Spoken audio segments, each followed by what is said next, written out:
Hello, I am Ariel and welcome back to Bookish English.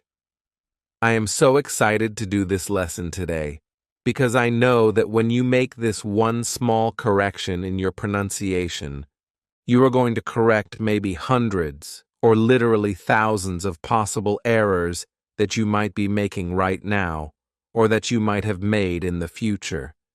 But once you watch this video and understand the small change that you need to make, you will be able to correct all of those errors. And that's an important thing to be able to do when one small change affects a lot. Okay? So, let's get started.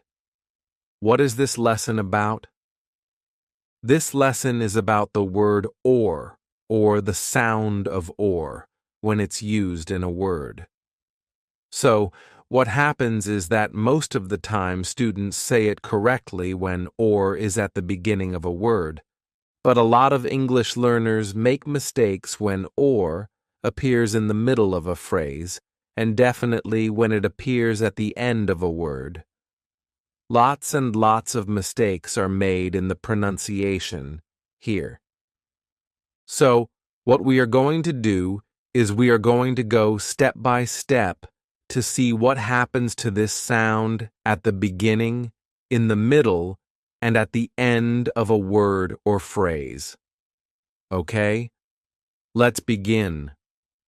So, when or the letters or appear at the beginning or by themselves, then or stays like or. The word or, which you know by itself, that's how you pronounce it. There is no change. It is stressed. It is strong. Okay? Let's look at some words with or. The word or by itself is pronounced or. Also, organize, ornament, orphan, organic, orchard. Okay? What did you hear here? That or sounds like or, right? So far you're saying, okay, what's the big deal? The big deal is over here, so make sure you keep watching. Okay? All right. Let's look at some examples. Number 1. That's an order. You can read it with me. You can repeat it after me. Whatever you like. The more you participate, the more you will master what you need to learn. Number 2. It's an oral exam. Okay? Not written, oral. Number 3. This table is very ordinary. Okay? Again, or being pronunciation like or. Number 4. She works for a large organization. Organization, good. And number 5. The orchestra was amazing. All right? So, we saw that whether it was in a word by itself, whether we were saying the word by itself, or whether the word appeared in a sentence, the sound of or and the pronunciation of or remained the same. It remained like or. Now we're getting to the good stuff. Let's see what happens when we find the word or in the middle of a phrase. Okay, now we come to what happens when the word or appears in the middle of a phrase.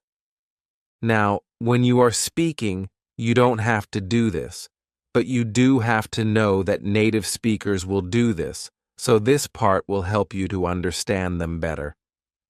If you don't want to speak like this, don't speak like this. This you already do. This is to help you to understand better. And this last part is going to be very, very important to correct some of the things that you say. So, hang in there for the last part. Okay? But let's do this part now. So, what happens when or is used in the middle of a phrase? Then or is basically a function word, and function words are shortened or reduced. So they're not only shortened or reduced, they're also linked usually to a word that becomes before and sometimes to the word that comes after. All right? So let's see how this works. So, we would say, for example, here, I've just written some phrases first, and then later, here, we'll see how it works in a sentence. Okay? Ready? Here we go. Lunch or dinner? Okay? So we don't say lunch or dinner. When we're just speaking in regular conversation, this or would be connected to the word before, and it will sound like So the or now sounds like or, lunch or dinner, okay? Soup or salad, rain or shine, 7 or 8. Okay? Do you see how the or now sounds like Okay? Let's continue. Would you like tea or coffee? Tea or coffee. Okay? Now, if you're not used to it, you might wonder what people are saying. But when you understand that the word or gets reduced, gets shortened, gets linked to a word before or a word after, it will help you to understand what people are offering you. Right? Okay? They're not offering you tears. They're offering you tea or coffee. Tea or coffee. Tea or coffee. Again, you don't have to speak like this, but you do need to understand. Next, number 2. Should I turn left or right? Left or right. Okay? If you like, you can repeat it, but you don't have to speak like that. Number 3. Am I right or wrong? Right or wrong. Okay? Again, you see what's in red is what is linked. Now, let's look what happens. Look at what happens when it's linked to the word after, which happens sometimes. Number 4. Shall we talk now or later? Okay? So, now the or got connected to the word after it, and that's okay. That happens too. Number 5. You can call or send me an email. Okay? So that is also possible, that it could be linked to the word before or the word after. And now you're going to come to the most exciting part, where you're going to change your pronunciation of a whole lot of words, maybe hundreds and thousands of words, and counting these expressions. There's probably thousands.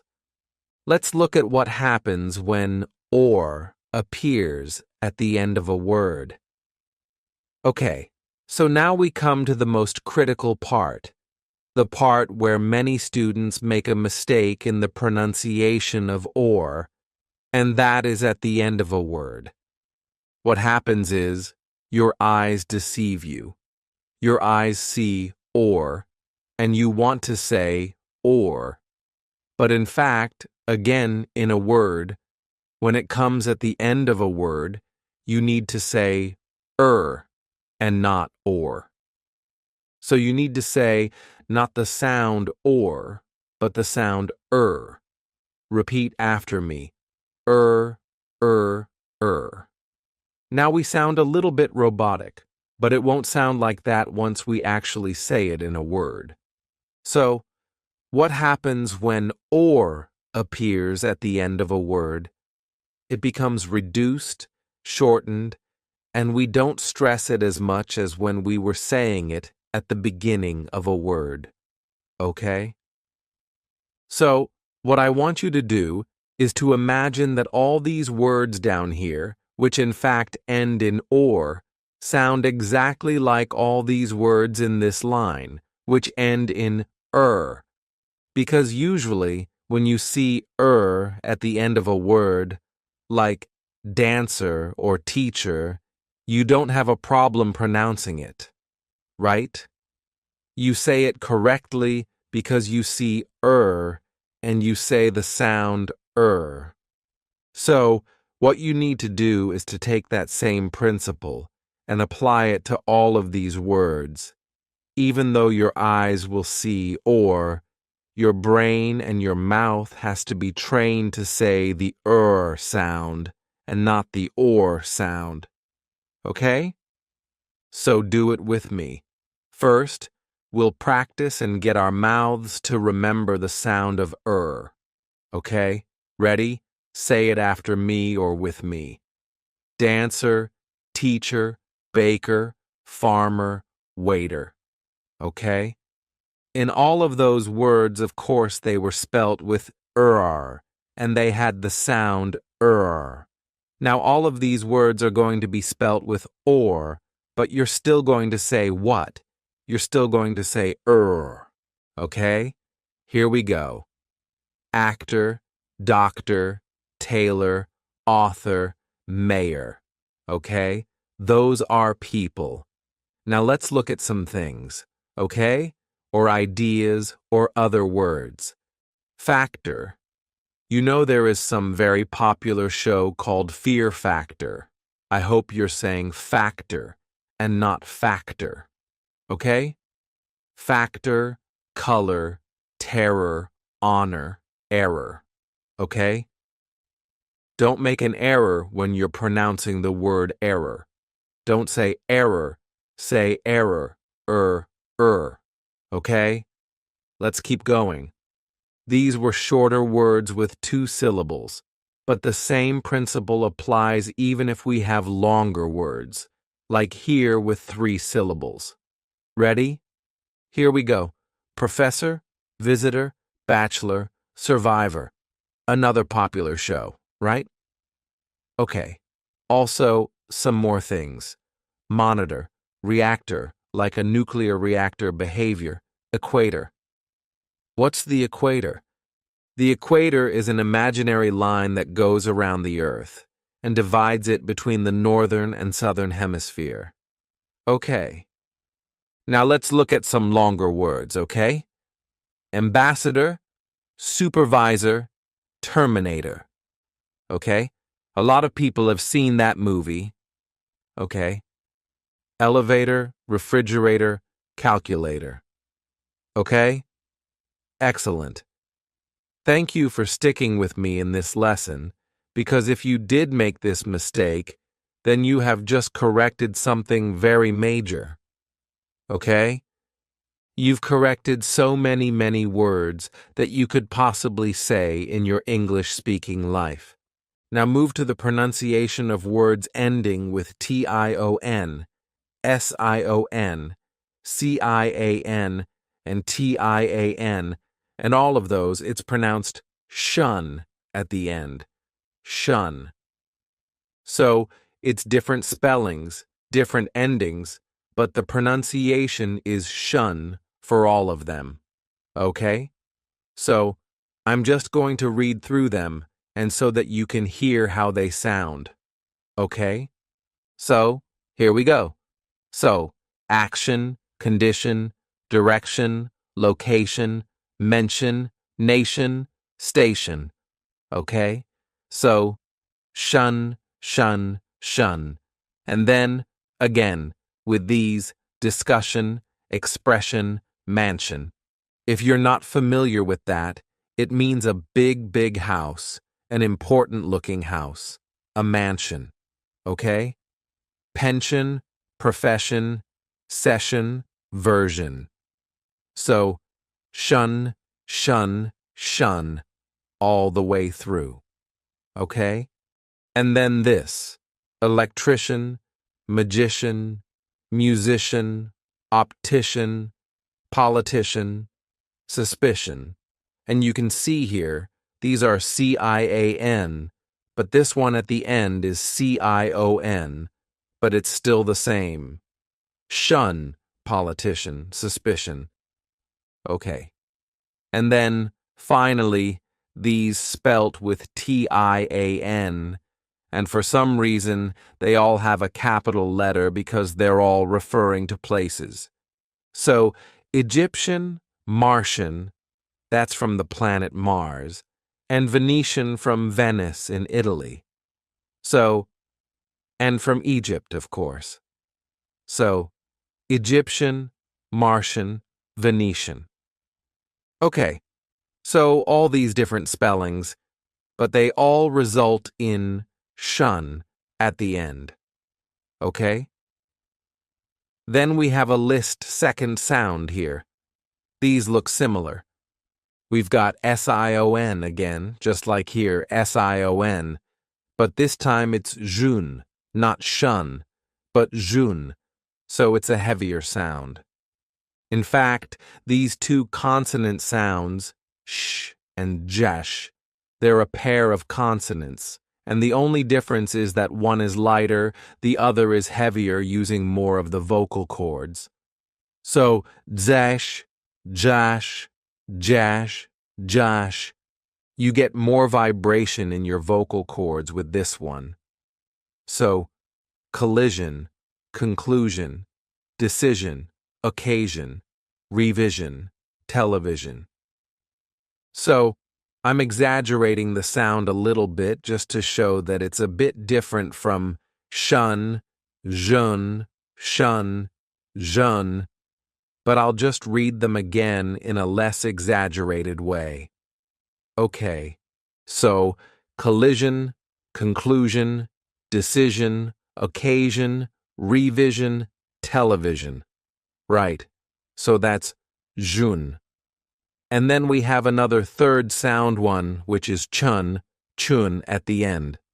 So, again, you wouldn't expect this because we've got T-I-A-N here, which is like here, but it's the same, different, and T-I-O-N again.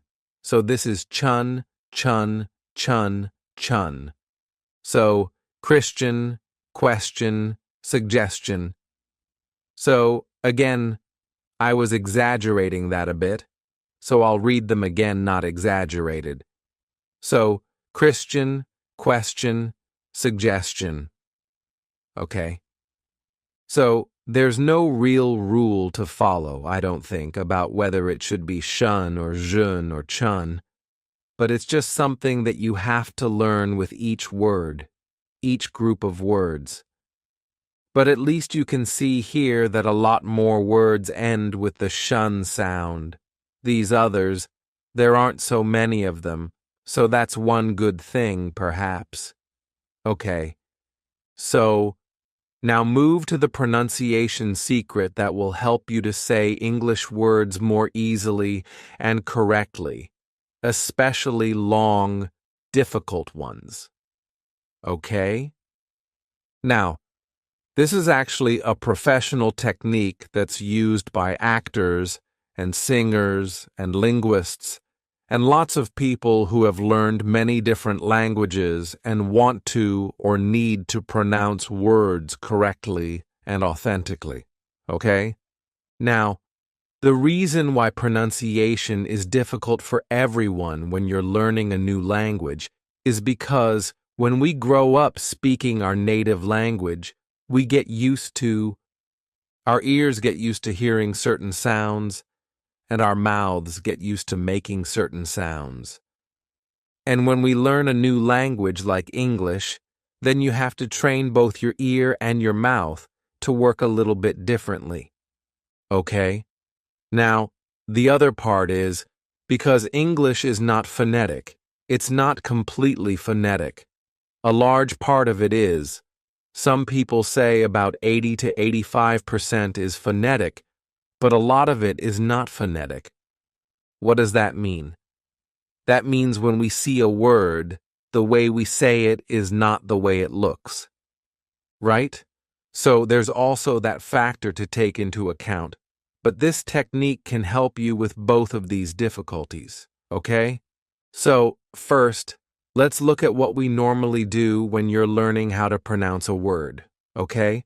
So normally what we do is we do something called front chaining, and I'm going to explain to you exactly what that is.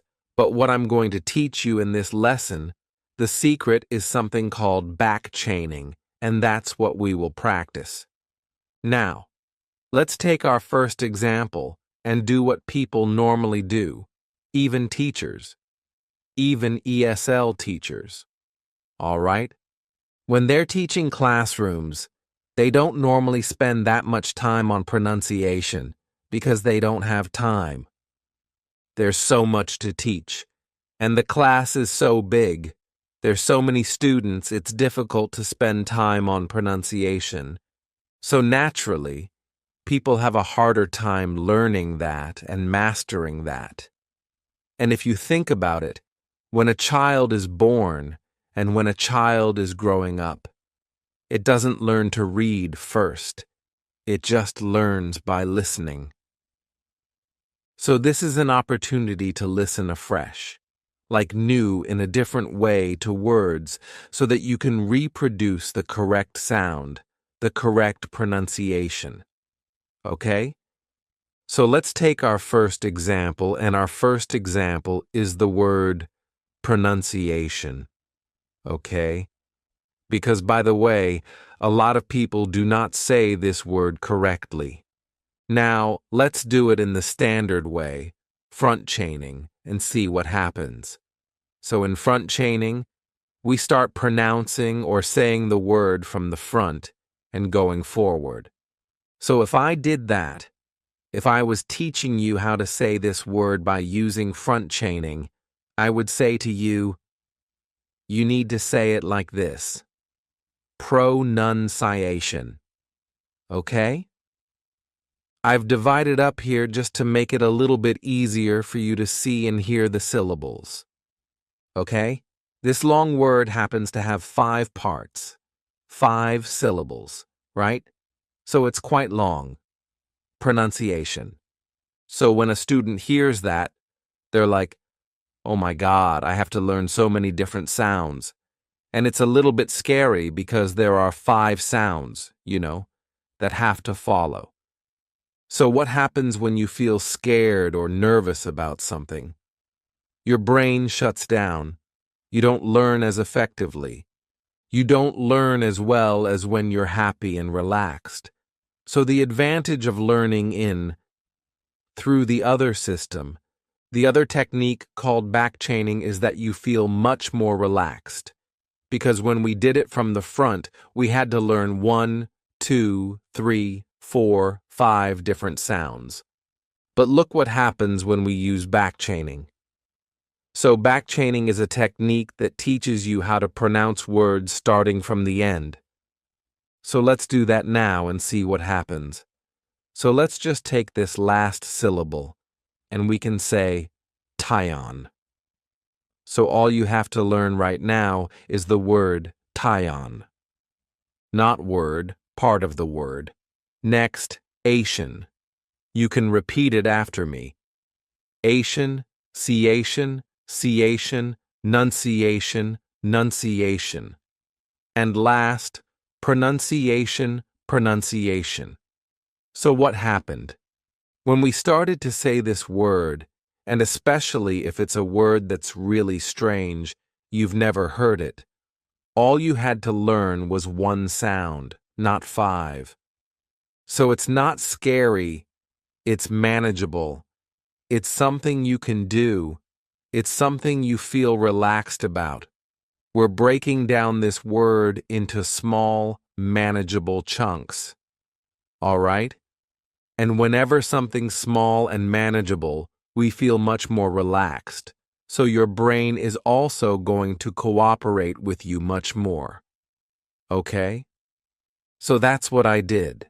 I basically backchained this word pronunciation for you. Now, with the next example, I'm going to go 1 step further. Because as I mentioned, English is not always phonetic.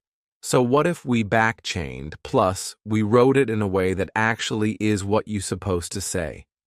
So let's do that. So here's this word. Information. Okay? Information. 4 syllables. If we front chained it, that's what you do. But let's backchain it. And this time I've written it phonetically the way it actually should be said, not the way it's spelled. Don't worry about how it's spelled. We're not teaching spelling here. We're teaching pronunciation. So, how does tyon actually sound? Because it's a T-I-O-N, right? It sounds something like this, shin, tion, okay? So just say shin, shin. Next, Mation. Good. Next. Formation. Don't worry about the spelling changes. Formation. Next. Information. Okay? Now, what happened? Yes, there were spelling changes. Doesn't matter. Here, we don't care about that. We care about how does this word actually sound? So write it in a way that will help you to say it properly based on what you hear.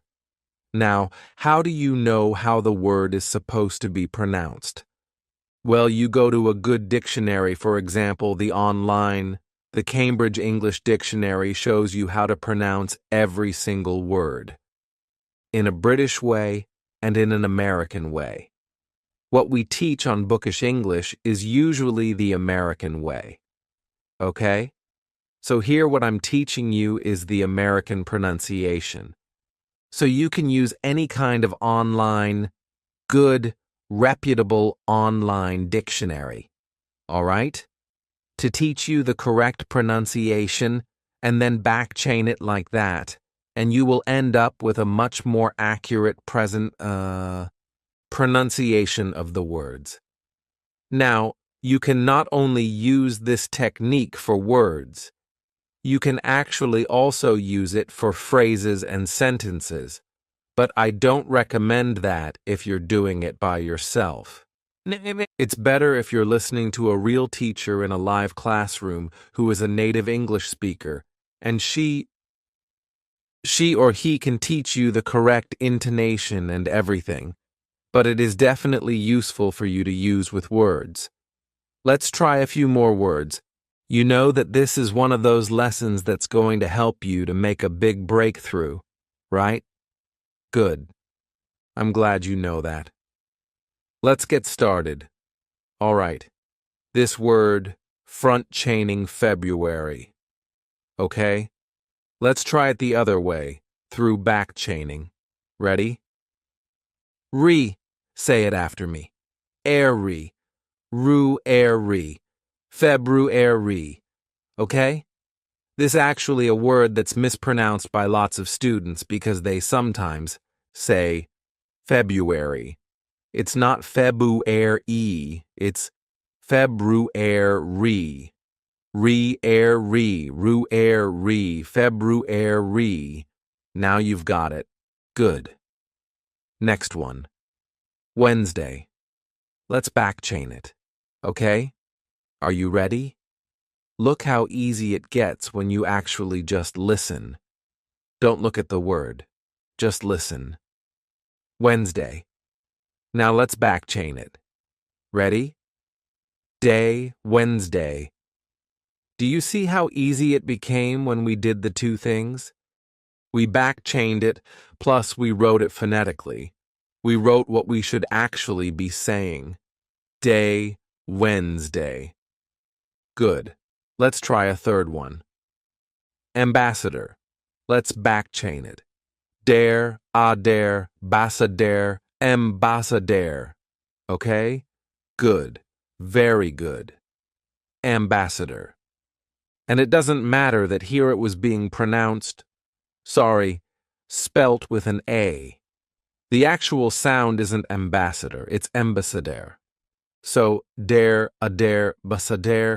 ambassador. You've mastered the correct pronunciation of this word and many other words that end like that, by the way. Okay? Next. Knowledge. So many letters, so many useless letters in terms of our pronunciation, right? Let's see what happens when we backchain it and when we write it phonetically. Are you ready? Lidge. There's only two parts now. Knowledge. There are only two parts, really, to the sound of this word, the pronunciation of this word. Lidge, knowledge. Isn't it much easier? Don't you find it much more enjoyable to say this word than this word? I hope so. Okay? Knowledge. Knowledge. Ready. Okay. Psychiatrist. Okay? Psychiatrist. Again, lots and lots of letters, right? And let's start from the end. But this time you do it and then I'll do it. Okay? So backchain it. Did you get it? Let's try together. Trist, a trist, chi a trist, psyche a trist. Okay? Excellent. All right? If you were able to backchain these words, then you could backchain any words. All right? And remember, this is a strategy that's used by the professionals. The linguists teach it.